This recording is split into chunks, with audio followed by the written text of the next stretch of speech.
Good evening. Let's go ahead and get started. Diane, would you like to recognize any city officials who are present tonight?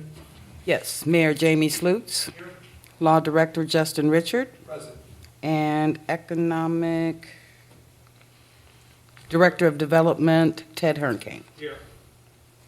Is there anyone from administration I missed? That's it, President Pro Tem. Thank you, Diane. And let the record show 7 council members are present tonight, with the exception of Councilwoman Cunningham and, So that would make. I'm sorry, eight members of council are present with the exception of Councilwoman Cunningham. And President Slater is also in attendance. Let's go right into community development. Councilwoman Creamer. Thank you, Mr. Labarty.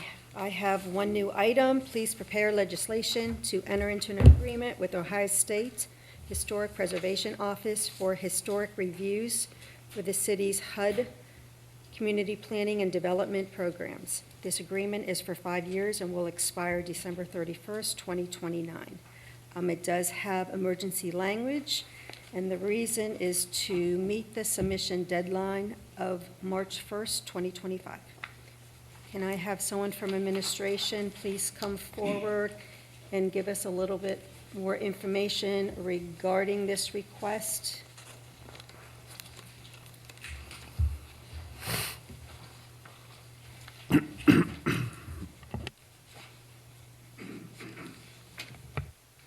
Good evening.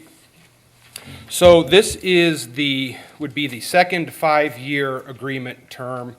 The city started using the Ohio State Historic Preservation Office to conduct historic reviews on certain projects.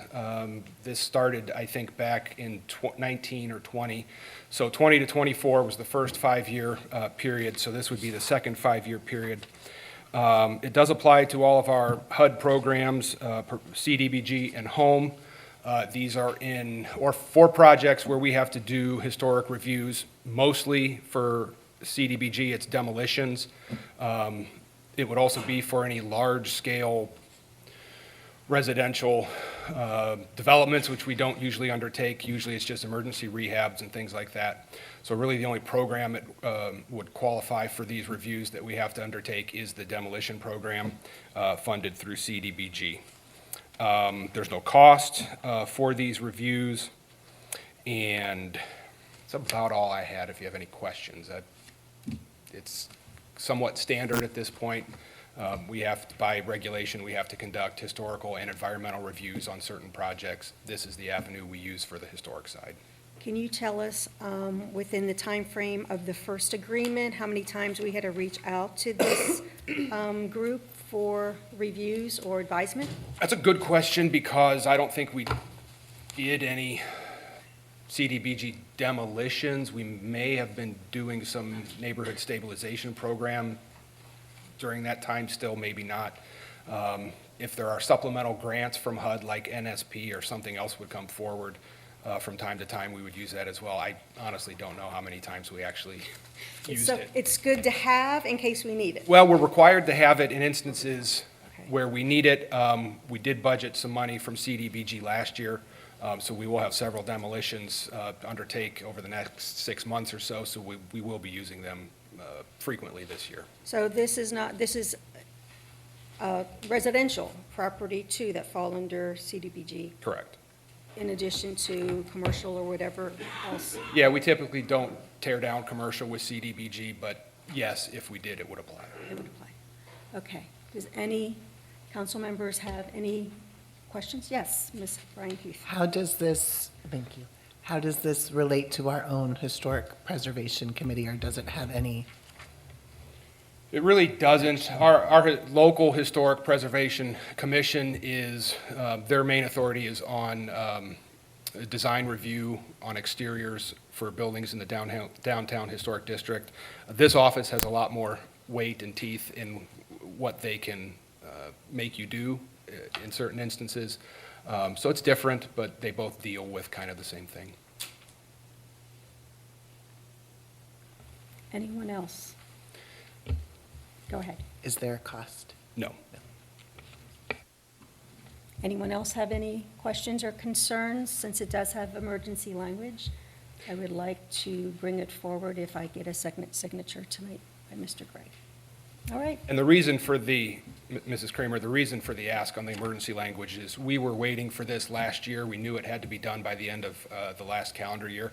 We didn't get it in time. They made some changes on their end, so we got this last month or so, which is why they gave everybody an extension from January 1st to March 1st. So that's the reason for the request for emergency language and the delay, since we are technically 27 days into the program period. All right. Thank you very much. Thank you. That's all I have for community development. Thank you, Councilwoman Creamer. Economic Development, Councilman Ray. Thank you, Councilman Lombardi. I have nothing for economic development tonight. Thanks. Health, Welfare, and Building Regulations, we have nothing under that. Parks and Rec, Councilwoman Harwick Smith. Thank you, Councilman Lombardi. I have nothing for Parks and Recs this evening. Thank you. Nothing for Police and Fire from me tonight. Public Utilities and Environmental, Councilwoman Brian Huth. Thank you, President Pro Tem. We have nothing new, but I believe Law Director Richard would like to give us an update on a prior piece of legislation.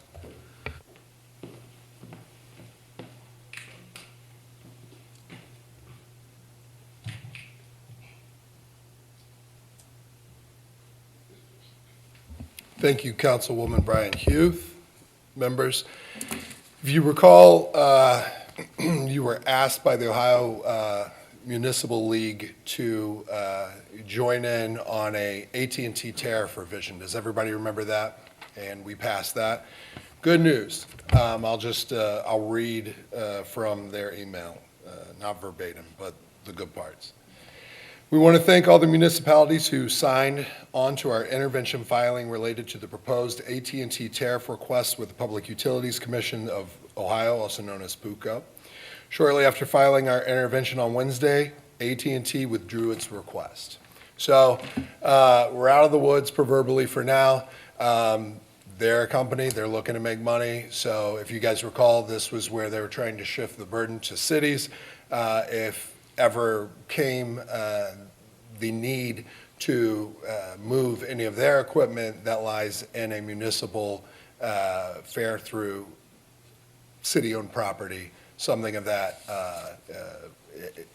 nature were to come up, we would have to foot the cost for that. So we fought back. They lost this round. I'm sure that they'll try to think of another way to stick municipalities, but we'll be ready for it. Any questions? All right.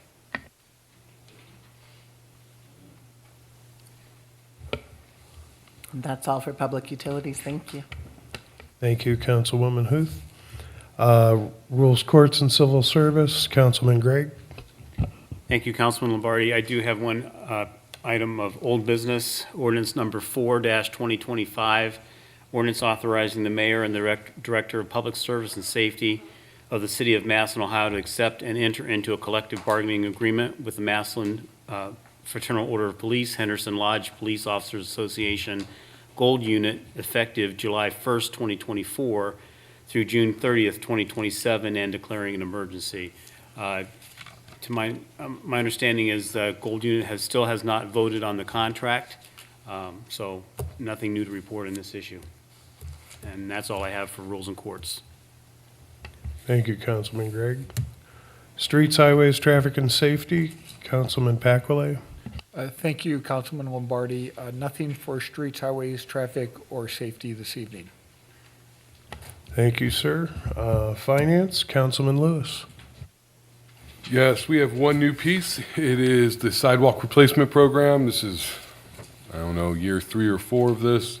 It is an appropriation for $100,000. It also asks for emergency language. I did alter this so that we are not asking for emergency language. I spoke to Safety Service Director today, and we talked through it. If we go ahead and vote on this next week, the 30 days will pass. It'll be the first week of March. There's no reason to put emergency language. People aren't usually doing sidewalks in February. Last year, the appropriation was for $125,000 is what they requested, but at the end of the 2024 season, they only ended up using in the ballpark of $70,000, so seeing the decline in use, they felt it was most appropriate to only request the $100,000 mark. Of course, if it becomes popular this season and people start using it, we can always adjust it and add more to it later on in the year. Are there any questions or discussion this evening? All right. The other thing I wanted to make note of is at the last meeting, I believe Councilman Gregg, Councilwoman Harwick-Smith, and Councilwoman Cunningham all stated they would not be in attendance at the next meeting. I believe that would mean that we would still hold quorum. However, we wouldn't be able to waive any rules. So just be mindful of that, that all legislation that's not in third reading would simply only be able to get reading. But we will address committees and pro tem. And with that, that's my segue of, I want to just thank Mr. Lombardi, because I don't know if you'll be here next week just to hang out with us or not, but I just want to thank you. I believe it's been 5 years. It might seem like 15 sometimes, but I believe it's been 5 years, and I think you've done an excellent job, and I just appreciate you being our colleague on this council.